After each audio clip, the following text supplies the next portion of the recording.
Travelers arrive in Los Angeles expecting sunshine, glamour, and the promise of opportunity. A city where dreams are made and fortunes are found. But another city exists in the shadows, hidden just beyond the glimmering lights and palm-lined boulevards. Tents line sidewalks, makeshift shelters cluster under freeways, a human crisis unfolding on the very doorstep of immense wealth and privilege. The scale is staggering, tens of thousands without homes, a stark reminder of promises unkept and a system stretched to its breaking point. For those here, every day is a fight for basic needs, safety, food, rest, and the dignity that so many take for granted. The city's noise never fades, and the feeling of invisibility wears down the spirit, making hope seem distant. This is the reality for many Angelenos. These are not strangers, but neighbors who've fallen through a fraying safety net, each with a story. Their stories are diverse, but all share hardship, loss, and the daily struggle to survive in a city of contrasts. Understanding their plight is the first step to realizing this is everyone's problem, not just those living on the streets. The health of a city is measured by how it treats its most vulnerable, not by the height of its skyline or the wealth of its elite. The growing number of unhoused is a symptom of deeper issues: housing, equity, compassion, and the urgent need for systemic change. Each new face in an encampment is a call to action, a reminder that the crisis is ongoing and demands our attention. We must look beyond curated images and confront the truth that lies beneath the surface of our city's reputation. This crisis forces us to ask hard questions about our values, our priorities, and the kind of community we want to build. It urges us to see the humanity in every person, whether in a penthouse or a tent, and to recognize our shared responsibility. The future of our cities depends on not leaving anyone behind, and on building a society where everyone has a place to call home. The main reason for the rising homelessness crisis is simple. People just can't afford housing anymore. The cost of having a roof over your head has skyrocketed, leaving many behind. In Los Angeles, rents keep climbing higher and higher, while wages remain stuck. Even working a full-time minimum wage job isn't enough to pay for a basic one-bedroom apartment, making it nearly impossible for many to get by. For many families, just one unexpected expense, a medical bill, car repair, or job loss, can push them out of their homes and onto the streets. There's a severe shortage of affordable housing options. Waiting lists for public housing stretch for years, leaving people with nowhere to turn. When people lose their homes, there's often nowhere to go but crowded shelters, cramped cars, or makeshift tents on city sidewalks. Income inequality is fueling this crisis. Many essential workers, those who keep the city running, are just one missed paycheck away from disaster, despite working hard every day. The gap between the rich and the poor keeps growing, leaving countless people perpetually vulnerable and unable to catch up. Once someone becomes homeless, it's incredibly hard to recover.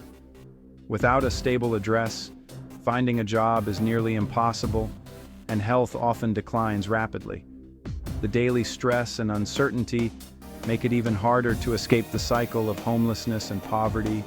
Systemic barriers and endless bureaucracy trap people in poverty and homelessness, making it difficult to get the help they need.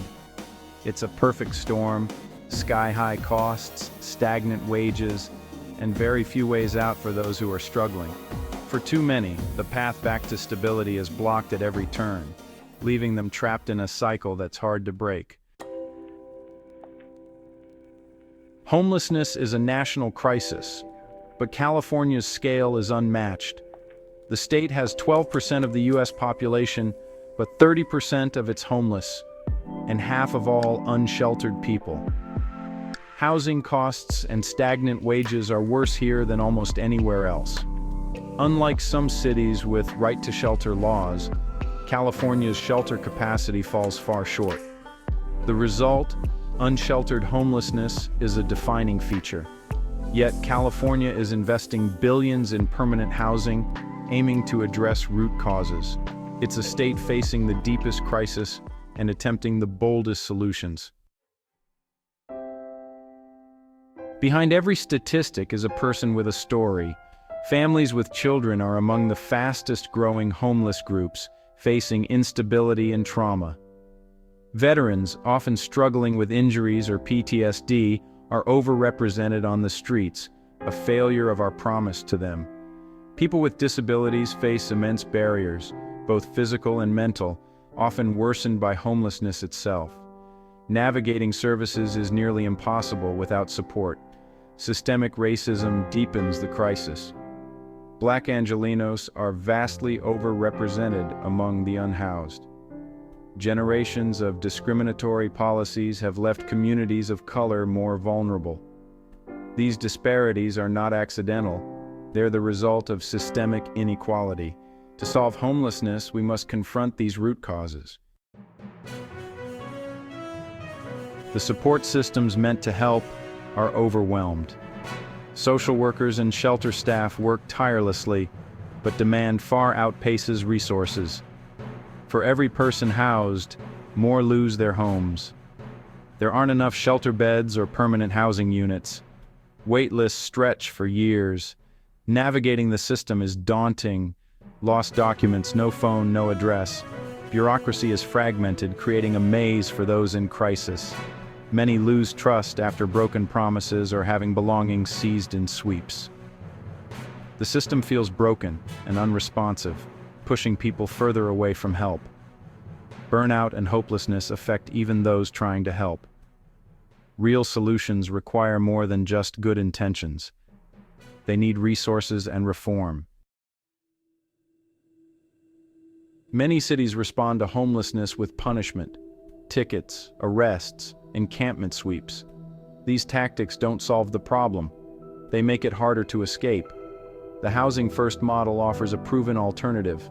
Provide stable housing first, then support services. This approach is compassionate, cost-effective, and it works. The U.S. cut veteran homelessness by more than half using Housing First and targeted funding. The lesson is clear: invest in housing, not punishment. The crisis isn't from lack of knowledge, but lack of will to fund what works. Every dollar spent on punishment could change a life if invested in housing. Despite the overwhelming scale of the homelessness crisis, hope is beginning to emerge in California, especially in cities like Los Angeles, where the need is greatest. Some cities are now seeing small but real decreases in homelessness, thanks to focused efforts, increased resources, and ongoing investment in proven solutions. Innovative programs like Project Roomkey have moved thousands off the streets and into safe, temporary hotel rooms, paving the way for permanent housing. Real stories, veterans overcoming PTSD, families moving from cars to apartments, and children returning to school prove that these solutions truly work. But these hard-won gains are fragile. Rising rents and economic pressures still push many vulnerable people to the brink of losing their homes. The path forward requires both immediate emergency response and long-term prevention strategies to keep people housed. We need more supportive housing, stronger tenant protections, and expanded rental assistance to help people stay in their homes. The solutions aren't a mystery. We must build more affordable housing and provide ongoing support for those in need. It takes sustained investment, bold government action, and unwavering community commitment to make lasting change. The future truly depends on our collective will to act and our determination to make a difference. Together, we can create a future where everyone in our community has a safe, stable place to call home.